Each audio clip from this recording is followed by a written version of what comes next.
और दोस्तों आप सभी का आपके अपने YouTube channel future to academy पर। और आज जो हम सब पढ़ने वाले हैं वो हम पढ़ने वाले हैं द हॉट वेदर सीज़न। पुरानी वीडियो में हमने पढ़ा कोल्ड वेदर सीज़न, आज हम पढ़ेंगे हॉट वेदर सीज़न। तो हॉट वेदर सीज़न को देखते हैं कि क्या है इसमें।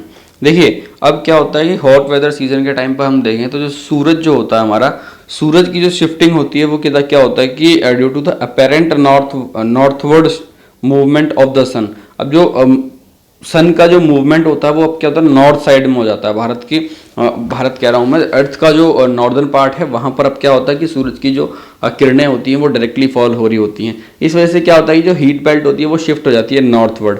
अब जब नॉर्थ में, हमारा देश तो वैसे भी नॉर्दर्न हेमिस्फेयर में है, नॉर्दर्न हेमिस्फेयर में जब हीट होगी तो फिर तो हीट तो होनी ही होनी है। तो as such from the March to May, अगर हम देखें तो मार्च से मई देख लें तो ये क्या होता है हॉट वेदर सीजन होता है। मार्च से लेकर के मई का जो सीजन होता है, मार्च और मई जो सीजन होता है मार्च से मई का, ये क्या होता है हॉट वेदर सीजन हमारा होता है। चलिए तो हम स्टार्ट करते हैं और इसे आगे देखें कि इन्फ्लुएंस इसका होता है कि इसका जो ये शिफ्टिंग बेल्ट हुई है इसका इन्फ्लुएंस क्या होता है। The influence of shifting of the heat belt can be seen clearly from the temperature recording during the March May at different latitudes. अब इसका इन्फ्लुएंस हम कैसे देख सकते हैं कि टेम्परेचर रिकॉर्ड करेंगे, मार्च और मई में टेम्परेचर रिकॉर्ड करेंगे डिफरेंट लैटिट्यूड्स पे तो पता लगेगा। अब मार्च में जो हाईएस्ट टेम्परेचर जो हमारा होता है, मार्च का जो हाईएस्ट टेम्परेचर अभी तक हमने जो देखा वो है हमारा मार्च का 38 degree Celsius recorded on the Deccan प्लेटू। ये कहाँ पर, डेक्कन प्लेटू में हमने देखा। अब अप्रैल में जो गुजरात का और मध्य प्रदेश का जो हमने देखा वो 42 डिग्री तक जाता है और मई में देखें तो वो 45 डिग्री तक चला जाता है। ये कॉमन होता है कहाँ पर, north west part of country में, नॉर्थ वेस्टर्न पार्ट में ये जो टेम्परेचर्स हैं ये कॉमन हो जाते हैं। चलिए देन आगे चलते हैं हम। In peninsular India temperature remains lower due to the moderating influence of the ocean. ये तो हमने पिछली वीडियो में पढ़ा कि पेनिनसुलर इंडिया जो है आपका, वहाँ पर क्या होता है टेम्परेचर मॉडरेट होता है। क्या होता है टेम्परेचर मॉडरेट होता है, क्यों? क्योंकि वहाँ पे आसपास में उसके क्या है ओशियंस हैं और ओशियंस जो होते हैं वो क्या करते हैं टेम्परेचर को नॉर्मलाइज कर देते हैं और मॉडरेट कर देते हैं। चलिए आगे हम देखते हैं कि इसमें summer month experiences rising temperatures falling air pressure. अब समर मंथ में क्या होता है, देखिए समर मंथ अगर हम देखें तो समर मंथ का अगर हम देखिए तो इसमें क्या होता है कि आपका जो टेम्परेचर होता है, आपका जो टेम्परेचर है वो क्या होगा, हाई होगा और एयर प्रेशर क्या होगा, गिर जाएगा। नॉर्थ वेस्ट पार्ट में कि कहाँ पर ये गिरेगा, ये आपका नॉर्थ वेस्ट पार्ट में गिरेगा।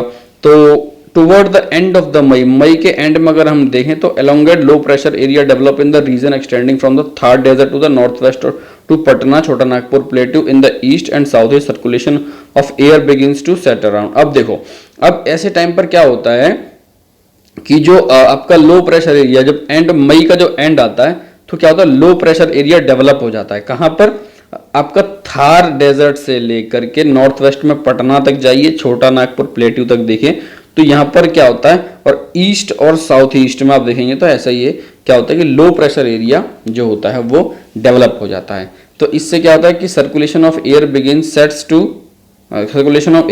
Set in around this trough, और यहीं पर सर्कुलेशन ऑफ एयर स्टार्ट हो जाती है।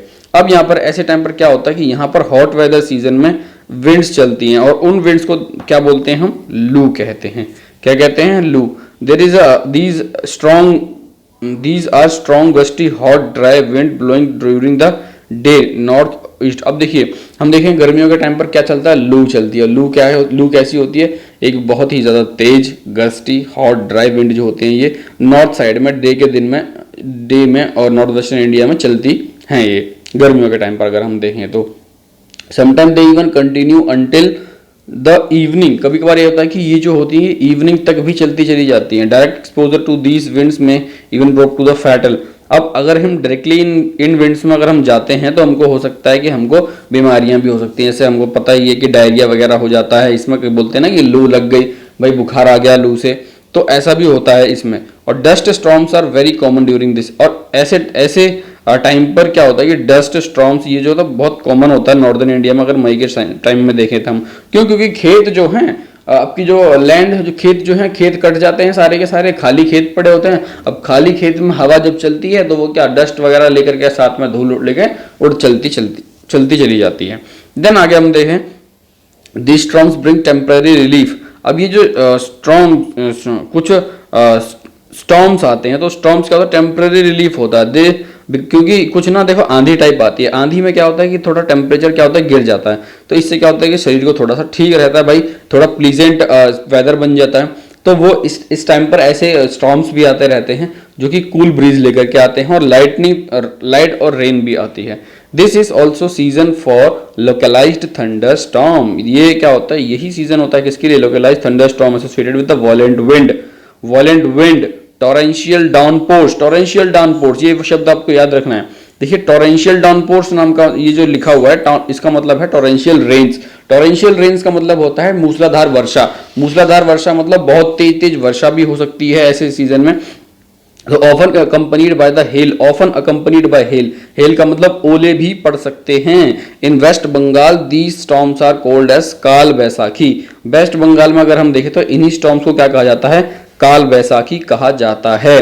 तो दोस्तों अब हम आगे चलते हैं। Toward the close of the summer season, अगर जब ये समर सीजन बंद होता है आपका, तो प्री मानसून शावर्स जो होती हैं स्पेशली इन केरला और कर्नाटका, जब ये आपका जब ये समर सीजन खत्म होने वाला तो सबसे पहले जो मानसून जो आता है आपका, तो मानसून की जो सबसे पहली जो शावर्स होती हैं वो कहाँ पर देखी जाती हैं, तो वो केरला और कर्नाटका में सबसे ज्यादा अनुभव की जाती हैं। तो देन उसके बाद अगर हम देखें, they help in early ripening of mangoes. इनसे क्या होता है कि अर्ली राइपनिंग ऑफ मैंगोस। अब जब ये पहली शावर आती है ना, बोलते हैं ना गांव में कि भाई बारिश आ जाए तो क्या होगा, ये जामुन के पेड़ पे जो जामुन लगे हुए हैं ये जामुन पक जाएं, या फिर आम के पेड़ पर जो आम लगे हुए हैं तो ये पक जाएं। किस लिए, ताकि बारिश आ जाए। अब बारिश क्या करेगी, शावर होगा उनके ऊपर पानी पड़ेगा और तब ये पकेंगे। तो इसीलिए कहा जाता है कि जो ये पहली बारिश आती है वो बारिश को ही हम क्या कहते हैं, उसी बारिश को कहा जाता है मैंगो शावर। तो दोस्तों आपको जैसी भी लगी ये वीडियो मुझे ज़रूर बताना, और अब हम मिलते हैं नेक्स्ट वीडियो में, जो कि हमारा टॉपिक होगा एडवांसिंग मॉनसून, जिसे कि द रेनी सीजन कहते हैं। चलिए तो अब मिलते हैं नेक्स्ट वीडियो में, तब तक के लिए धन्यवाद, टेक केयर, बाय बाय, जय हिंद, जय भारत।